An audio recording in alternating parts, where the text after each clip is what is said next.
শীত মৌসুম সাধারণত বিভিন্ন বিবাহ সহ বিভিন্ন সামাজিক অনুষ্ঠান অনুষ্ঠিত হয়। তো তারা সাধারণত এইসব পারিবারিক অনুষ্ঠান বা সামাজিক অনুষ্ঠান যোগদানের উদ্দেশ্যে এগুলো ভর থেকে বিশেষ দিন যেদিন খোলার দিন মানে তোলার দিন আছে অনুমতি নিয়ে তুলে আবার পরবর্তী সময় আবার ওগুলি রেখে দেয়। কিন্তু এই হঠাৎ করে এই ধরনের একটা নিষেধাজ্ঞা আরোপ হওয়াতে তারা খুবই মর্মাহত এবং আপনাদের মাধ্যমে একটা মেসেজ দিতে চাচ্ছি যে আমরাও সামাজিকভাবে হেয় প্রতিপন্ন হচ্ছি। হ্যাঁ, তো যাই হোক, আজকে আপনারা জানেন যে সম্ভবত 25 জনের একটি তালিকা তারা নিয়ে এসেছিল তাদের দৃষ্টিতে। সেই তালিকাটা বাংলাদেশ ব্যাংকের কাছে তারা প্রদর্শন করেনি।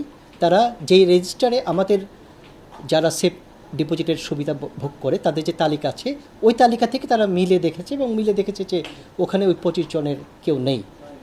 এবং এই সময় বিজ্ঞ মেট্রোপলিটন ম্যাজিস্ট্রেট মহোদয় উনিও আইনগত সহায়তা দেওয়ার জন্য সেখানে উপস্থিত ছিলেন। তাছাড়া সাক্ষী হিসেবে একজন দুদক কর্মকর্তা এবং বাংলাদেশ ব্যাংকের একজন অফিসারও উপস্থিত ছিলেন। যেহেতু তারা যে তালিকাটা নিয়ে এসেছিল সেই তালিকার কেউই এই লকার সুবিধা বা ভল্টের সেফ ডিপোজিট সুবিধা যেটা আমরা বলি ভোগ করে না, যার ফলে তারা একটা নীল স্টেটমেন্ট জেনারেট করেছে।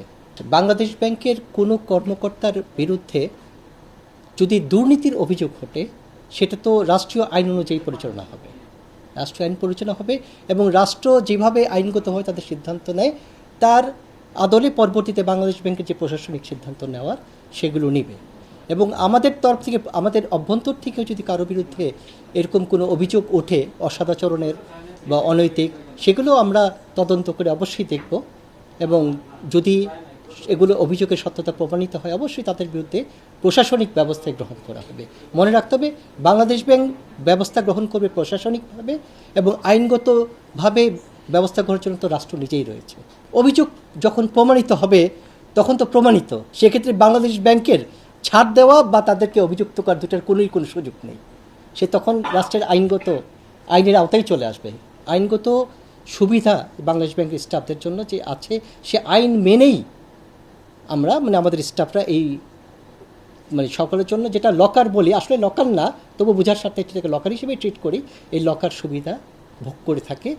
বেসিক পার্থক্য হলো বাণিজ্যিক ব্যাংকগুলির যে লকার আছে তার লক দ্যাটস কি বহন করে যে সুবিধা ভোগ করছে উনি। আমাদের ক্ষেত্রে এই আলমিরা কোথায় রাখা হচ্ছে এর সাথে আমাদের কোনোই সংযোগ নেই। এবছর থেকে কিন্তু আমরা সরকারি কর্মকর্তাদের অ্যাসেট ডিক্লারেশন দিচ্ছি না। এখানে কিন্তু শুধু আমাদের কর্মকর্তা যে কোনো কর্মকর্তা সরকারি উনি একা নয়, ওনার পরিবারের সদস্য সহ স্ত্রী হলে স্বামী সহ প্রত্যেকের সম্পদে বিবরণ দিচ্ছি।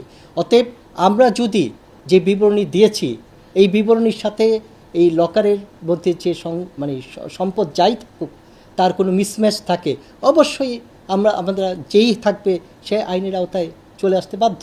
25 জনের যে তালিকা নিয়ে এসেছিল তারা 25 জনের তালিকা দেখেছে। এখন দুদক যদি মনে করে যে না আমরা রেজিস্ট্রারে যারা আছে প্রত্যেকেরটাই দেখব, অবশ্যই বাংলাদেশ ব্যাংক এই ব্যাপারে কোনো অসহযোগিতা করবে না, পূর্ণাঙ্গ সহযোগিতা করবে এবং সহযোগিতার আওতায় যেগুলো তাদের কাছে অস্বাভাবিক মনে হবে সেই ব্যাপারে পরবর্তী স্টেপ গ্রহণ করতে পারবে।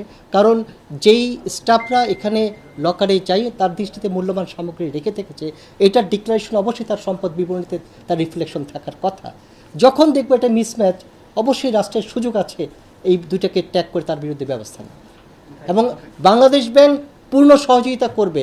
তবে আপনাদের মাধ্যমে একটু বলি আবার ব্যক্তিগত আর্জি, এটাকে টোটালি অত নেগেটিভভাবে প্রচার করেন না, এই কারণে যে এটা একটা স্টাফদের একটা সুবিধা। আমি যদি লকারে রাখি সেখানে আমার একটা ফি দিতে হতো, এখানে আমি ফি ছাড়া রাখতে পারছি, এই সুবিধাটা শুধু আমরা গ্রহণ করছি। এটাকে ঠিক অতটা নেতিবাচকভাবে না দেখার জন্য আপনাদের অনুরোধ করছি। সবাই ইউজ করতে পারে, আমি আমার অফিসের লকার ইউজ করতে পারি ওইরকম আর কি বিষয়টা। এইটাই ঠিক আছে। আর আমি তো বলছি আমরা স্বচ্ছ থাকবো, দুদক কেন যে কোনো আইনগত কাঠামোর আওতায় আমাদের যখনই এটা প্রদর্শনের আওতায় আসতে চাবে আমরা অবশ্যই সবাইকে সহযোগিতা করব।